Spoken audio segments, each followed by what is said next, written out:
Chers amis, je tenais à vous souhaiter un très chaleureux Shabbat Shalom depuis Yerushalayim, Ir HaKodesh. En ce grand jour de Tou B'Av, il n'y a pas eu de jour de fête aussi grand au peuple d'Israël que Yom Kippour, et aujourd'hui Tou B'Av. Les commentateurs citent 8 raisons pour lesquelles c'est une grande fête. La vraie raison, c'est que la Shrina, qui s'est beaucoup abaissée pendant les 3 semaines de deuil, Tisha B'Av, là maintenant elle remonte, et Bezrat Hashem, on va continuer de monter jusqu'à la Géoula. Regardez les grands miracles qu'Hachem nous a fait. Pendant Tisha B'Av, c'est les jours les plus mauvais pour Am Israël. C'est écrit que si on a un procès avec un non-juif, il faut le repousser à plus tard. Bon, on avait une guerre avec Gaza, avec le djihad islami, et Dieu a fait des miracles extraordinaires. 1100 missiles tirés, pas un seul mort chez nous, Baruch Hashem. Les têtes du djihad placées à Gaza, les vraies têtes sont dans les hôtels de luxe à l'étranger, mais ceux qui sont placés à Gaza ont été tués. Baruch Hashem, une victoire totale. Attention de ne pas tomber dans le piège. C'est nous, on est beau, on est grand, on est fort. Cette grande victoire est due au dôme de fer. Et à l'époque, on avait publié une vidéo de la fête qu'ont fait tous les chercheurs du dôme de fer quand ils ont réussi à mettre au point ce missile antimissile. Et le chef là-bas, le grand ingénieur, il a dit, c'est pas nous, mais Hashem Haïtazot. Il a dit ça lui-même, donc les mots en hébreu, tout provient de Dieu. On a, du point de vue logique, on ne peut pas y arriver.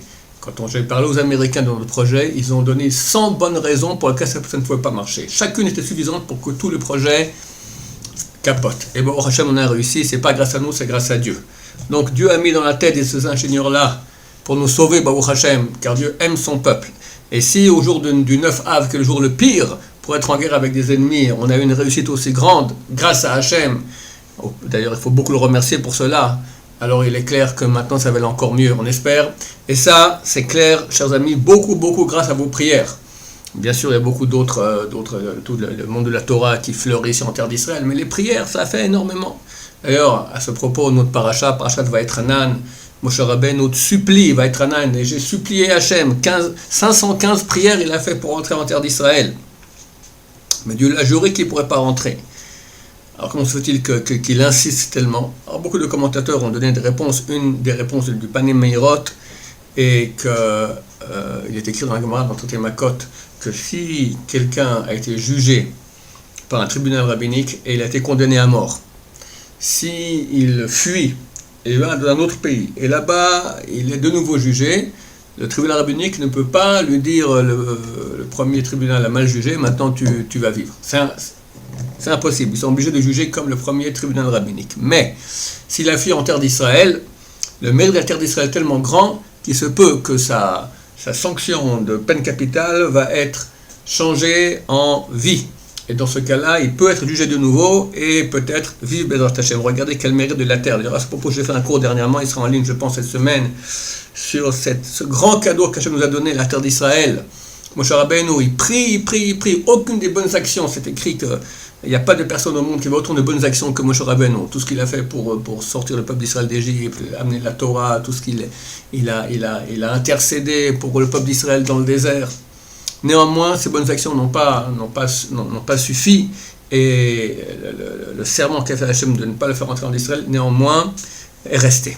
Qu'est-ce qu'il a fait? Il s'est mis à prier. Et là, Hachem a dû lui dire, arrête de prier, parce que si tu continues, je vais être obligé de t'écouter.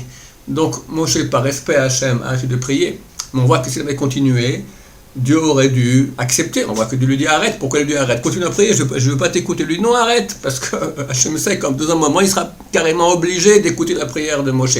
Regardez donc le poids de la prière. Même sur des actions aussi grandes que Moshe Rabbeinu, ça n'arrive pas à l'action qu'est celle de notre bouche. Bien sûr, pour cela, il faut que notre bouche soit propre. Faire attention de ne pas parler la shonara, de ne pas mentir, d'être honnête. Plus notre bouche est propre, plus on va prier avec sincérité. Dieu, il a soif de nos prières, il aime nos prières. Et regardez, c'est clair que toutes les prières du peuple d'Israël ont beaucoup aidé et vont encore beaucoup aider Bezrat Hashem. Ce Shabbat, on va lire la paracha. Après la paracha, on va lire l'Haftara de Nahamu.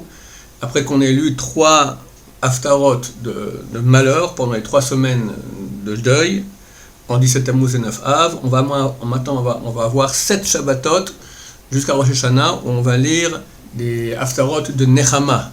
de consolation. Dieu va, dans ses haftarot, Dieu nous dit à quel point il nous aime, à quel point il veut qu'on se rapproche de lui. Et ce Shabbat-là, donc Parashat Nachamu, on va lire l'haftara de Nachamu, Nachamu Ami, consolez-vous, consolez-vous mon peuple. Les commentateurs ont dit que c'est un très très grand Shabbat. Il faut faire plus à manger ce Shabbat, être encore plus en sainteté, parce qu'il y a une très grande lumière qui se dégage, qu'après que Dieu était loin de nous, là il se rapproche beaucoup, avec en plus ce vendredi aujourd'hui c'est Tou B'Av. D'ailleurs, c'est aussi la Iloula de Rabbi Amram Ibn Diwan pour les Marocains, sur la peine d'allumer une bougie. Bezrat Hashem. Alors, Bezrat Hashem, je vous souhaite un Tou B'Av très heureux, un Shabbat Nachamu plein de sainteté. Et n'oubliez pas que bien que nous en vacances, on doit continuer à être des bons juifs et pas de vacances pour le bon Dieu. Faire attention à tous les pièges des vacances, que ce soit les yeux, faire attention à ses yeux pour les hommes, Bitul Torah, les prératants, etc., etc. Et ainsi, on va rentrer bientôt dans 2 semaines et 2 jours dans le mois de Elul pour un mois de grande chouva jusqu'à la Géoula Bezrat Hashem. Je vous souhaite à tous un Shabbat Shalom, plein de bonheur, plein de lumière, plein de chouva. Amen, Amen, Shabbat Shalom, on vous voit.